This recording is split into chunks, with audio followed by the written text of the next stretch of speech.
Hi hello నమస్తే, నేను కృష్ణాంజనేయులు. మొన్న ఎన్నికల్లో ప్రధానంగా అధికార ప్రతిపక్ష పార్టీల మధ్య జరిగినటువంటి చర్చ యువతకు భవిష్యత్తు, ఉద్యోగ ఉపాధి అవకాశాలు. దీని మీదే అధికార ప్రతిపక్షాల మధ్య ఓదపోదాలు జరిగాయి. వైఎస్ఆర్ కాంగ్రెస్ పార్టీ ప్రభుత్వం ఉద్యోగ ఉపాధి అవకాశాల విషయంలో నిర్లక్ష్యం చేసింది. జాబ్ క్యాలెండర్ రిలీజ్ చేస్తూ ఉన్నారు. ప్రతి సంవత్సరం జనవరికి జాబ్ క్యాలెండర్ రిలీజ్ చేయలేదు. కాబట్టి ఈ ప్రభుత్వము యువతకి నిరుద్యోగ సమస్యను పరిష్కారం చేసేటువంటి విషయంలో ఫెయిల్ అయింది అనేటువంటి దాని మీద ప్రతిపక్ష పార్టీలు తీవ్రమైనటువంటి విమర్శలు చేశాయి. అయితే ఇది కొంత వ్యతిరేకత ఉంది యువతలో అనేటువంటి విషయము గ్రాడ్యుయేట్ ఎమ్మెల్సీ ఎన్నికల తర్వాత కొంత అర్థమైంది వైఎస్ఆర్ కాంగ్రెస్ పార్టీకి. దీంతో ప్రభుత్వం ఏం చేసిందంటే ఏపీపీఎస్సీకి సంబంధించినటువంటి గ్రూప్ 1, గ్రూప్ 2 ఇతర ఒక 19 నోటిఫికేషన్లు ఇచ్చింది. అప్పుడే మొత్తం పూర్తి కాకపోవచ్చు నోటిఫికేషన్ల ప్రక్రియ, వన్ ఇయర్ ముందే ఇచ్చింది. దానికి సంబంధించినటువంటి ఆ ఎగ్జామ్స్ తర్వాత ఇంటర్వ్యూస్ ఇవన్నీ కూడా రొటీన్గా అన్నీ ఏ ప్రభుత్వం వచ్చినా చేయాలి. ఇది ఆంధ్రప్రదేశ్లో మరి మొన్న ఎన్నికల్లో తెలుగుదేశం, జనసేన, బీజేపీ కూటమి అధికారంలోకి వచ్చిన తర్వాత మరి ఏపీపీఎస్సీకి సంబంధించి ఈ నియామకాల ప్రక్రియ, పరీక్షలు ఇవన్నీ కూడా రొటీన్గా జరిగిపోయేటువంటి ప్రక్రియని ఈ ప్రభుత్వం దాదాపుగా నిలిపివేసింది అని అనుకోవచ్చు. ఈ 2 నెలల కాలంలో జరిగినటువంటి పరిణామాలు ఎందుకు నిలిపివేసింది అని అంటున్నామంటే, అప్పుడు చైర్మన్గా ఉన్నటువంటి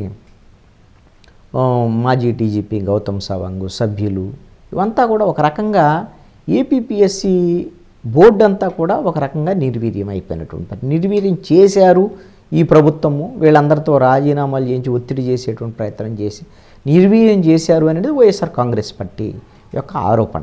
ఏదేమైనప్పటికీ కూడా ఏపీపీఎస్సీ దాదాపుగా మొత్తం యాక్టివిటీస్ అన్నీ క్లోజ్ అయిపోయినటువంటి పరిస్థితి. మరి ఇప్పటికే ఇచ్చిన నోటిఫికేషన్లో ఆల్రెడీ కొన్ని పరీక్షలు అయిపోయి ఫలితాలు వచ్చినటువంటిది ప్రిలిమ్స్ అయి మెయిన్స్కి వెళ్ళేటువంటి వాళ్ళు, మిగతా పరీక్షల కోసం ఎదురు చూసేటువంటి వాళ్ళు, వీళ్ళ పరిస్థితి ఏమిటి?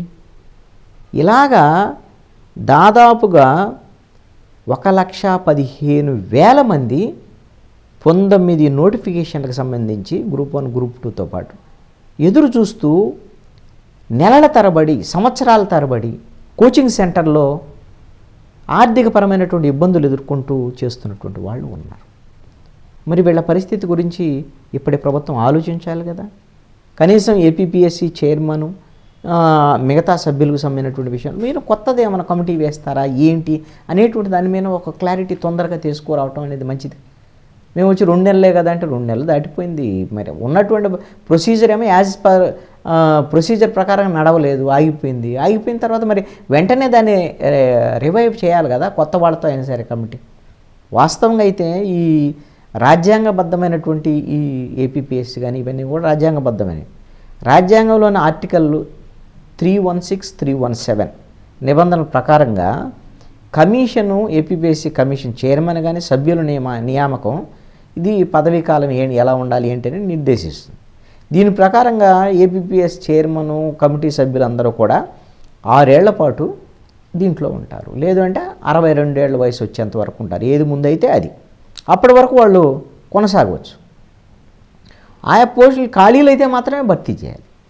కానీ ఇప్పుడు ఏమైంది, మన రాజకీయ పార్టీ ఈ ప్రభుత్వం అధికారంలో ఉంది, మారింది, మళ్ళీ వాళ్ళని మార్చటం, కొత్త వాళ్ళని తీసుకురావటం, దానికి రాజ్యాంగబద్ధంగా తొలగించడానికి లేదు కదా, ఒత్తిడి చేసో లేకపోతే ఇంకో రకంగా రాజీనామా చేసేటట్టు చేయటం. ఇప్పుడున్నటువంటి ఈ ప్రభుత్వము ఈ 2 నెలల తర్వాత ఏపీపీఎస్సీని ఎంత తొందరగా రివైవ్ చేస్తే అంత మంచిది. ఈ రోజున నిరుద్యోగ యువత అంతా కూడా ఉద్యోగాలు కావలసినటువంటి వాళ్ళందరూ కూడా ఈ కోచింగ్ సెంటర్లో ఉండేటువంటి వాళ్ళందరూ కూడా ప్రభుత్వం వైపు ఎదురు చూస్తున్నటువంటి పరిస్థితి ఉంది.